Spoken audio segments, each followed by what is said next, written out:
এখানে আমরা কাশীধামে উঠেছি, বাস থামলো। তো স্নান সেরে আমি প্রণাম করলাম ভগবান বুদ্ধদেবকে। এখানে বুদ্ধদেবের মন্দিরেই আমরা উঠেছি। এই জায়গাটা কাশীধাম। তো এখানে আমরা উঠেছি, এখন একবার স্নান করা হয়ে গেল, আবার গঙ্গা স্নানে যাব আমরা সবাই। যে এখানে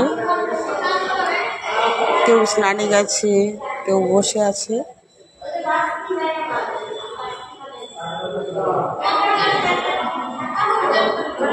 তো তীর্থ ভ্রমণের চতুর্থ ধাপে আমরা পৌঁছে গেছি, কাশীধাম। এখন গঙ্গা স্নানে যাব।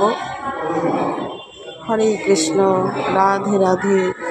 যেহেতু গতকালকে আমরা একাদশী করেছি, আজকে কাশীধামে স্নান করে পালন করব।